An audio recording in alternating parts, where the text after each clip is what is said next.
আসসালামু আলাইকুম রহমতুল্লাহ। সম্মানিত সাংবাদিক বন্ধুগণ এবং প্রিয় দেশবাসী, আমরা গভীর বেদনার সাথে আজকে আপনাদের সামনে দুটি কথা বলার জন্য এখানে দাঁড়িয়েছি। আপনারা সবাই জানেন, আজ থেকে 28 দিন আগে, বলতে গেলে কুলের এক অবুঝ মাসুম বাচ্চা ফাহিমা আক্তার, এই রাইসুল হক সাহেবের মেয়ে, একই বাড়ির একটা লম্পট ছেলে জাকির, তার হাতে তার জীবন, তার ইজ্জত সবকিছু ছিন্ন ভিন্ন হয়ে গেছে। এই মেয়েটা দুনিয়া থেকে বিদায় নিয়েছে। ইন্না লিল্লাহি ওয়া ইন্না ইলাইহি রাজিউন।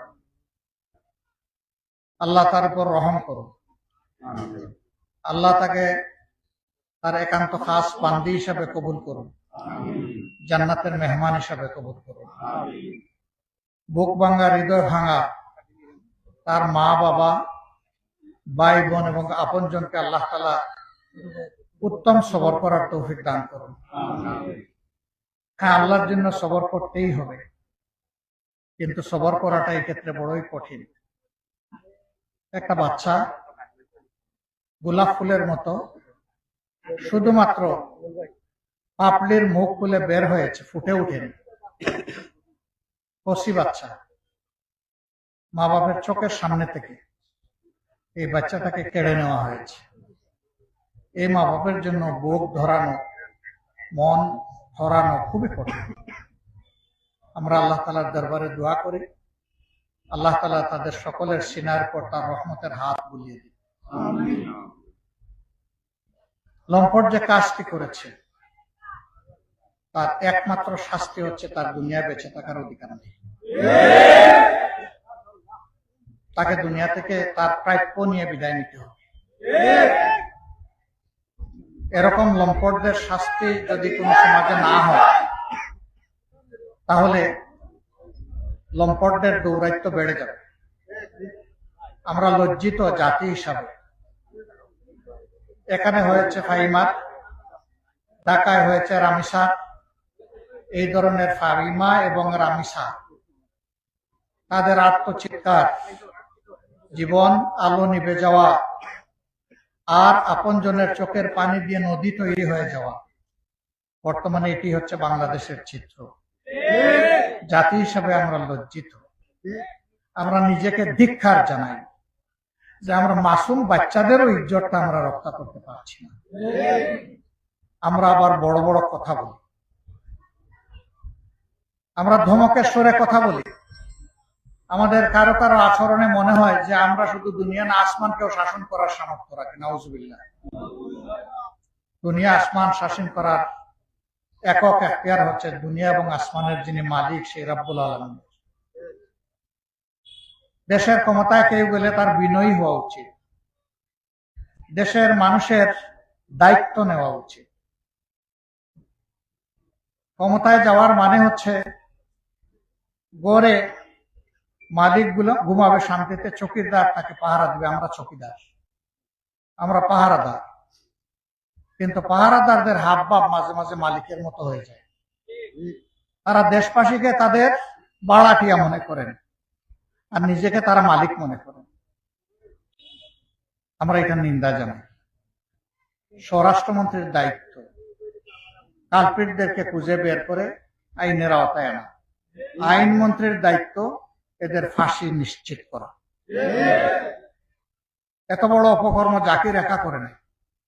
এই লম্পটের সাথে তার আপনজনরা জড়িত বলে সবাই বলছে, এবং সবার মুখে যে কথা আসে এই কথা মিথ্যা হতে পারে না। তাদেরকে আইনের আওতায় আনতে হবে। তারা বাংলাদেশের যেখানে পালিয়ে থাকুক, তাদের পাকড়াও করে আইনের আওতায় আনা উচিত। তাহলে ভবিষ্যতে কোন লম্পট কিংবা লম্পটের সহযোগী হওয়ার দুঃসাহস কারো হবে না। এই বিচার প্রক্রিয়া এখনো শুরু হয়নি। 28 দিন হয়ে গেল। এত বড় চাঞ্চল্যকর একটা ঘটনা সারা দেশকে নাড়ালো, দুনিয়ার মানুষ কাঁদলো, কিন্তু এখন পর্যন্ত একটা চার্জশিট দাখিল হলো না। আমরা এখানে আইন শৃঙ্খলার দায়িত্বে যারা নিয়োজিত আছেন, এই এলাকা কি সিটি কর্পোরেশনের ভিতরে না বাইরে? সদর উপজেলা। আমি মেট্রোপলিটন কমিশনার যিনি আছেন তার প্রতি আমি অনুরোধ করব এবং আমি কথা বলব যে বাকি কালপ্রিটদেরকেও অ্যারেস্ট করতে হবে। জনতার সামনে প্রমাণ করতে হবে যে তারা তাদের কাজে আন্তরিক। যদি এই দায়িত্ব তারা পালন করেন তাহলে রাষ্ট্রের কর্মকর্তা কর্মচারী হিসেবে তারা জনগণের সহযোগিতা এবং দোয়া পাবেন। কিন্তু যদি এই দায়িত্ব তারা পালন না করে তাহলে এখানে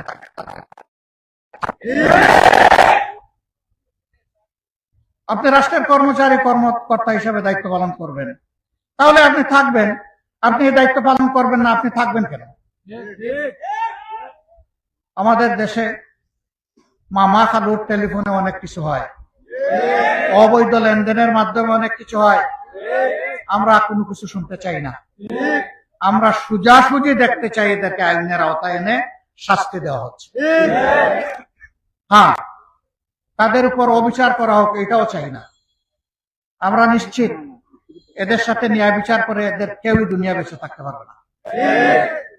কেউ করেছে আর কেউ সহযোগিতা করেছে, উভয় দোষী এরা।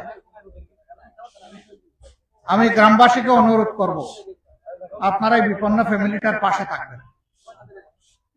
এই ফ্যামিলিটাকে আজকে দেখলাম, একান্তে তাদের কিছু কথা শোনার সুযোগ নিলাম। আমার কি কর্তব্য এটা আমি বুঝার চেষ্টা করেছি। আমি আপনাদেরকে কথা দিচ্ছি, আমার এবং আমাদের সংগঠন আমাদের জায়গা থেকে ইনশাল্লাহ আমরা আমাদের সর্বোচ্চটা করব। হ্যাঁ, তাদের কপাল বদলানোর দায়িত্ব আল্লাহ তাআলার, আমরা পারবো না, কিন্তু তাদের বিপদে তাদের পাশে দাঁড়ানোর দায়িত্ব আমাদের সবার। এই দায়িত্ব আল্লাহ যেন আমাদেরকে পালন করার তৌফিক দান। আমরা লোক দেখানো কোনো কিছুই করতে চাই না। তাদের জন্য ভালো কিছু করতে পারলে আমরাই কৃতজ্ঞ হব যে তারা আমাদেরকে এই সুযোগ দিয়েছেন। আল্লাহ তাআলা আমাদেরকে সামর্থ্য দিয়েছেন। আপনারা দোয়া করবেন।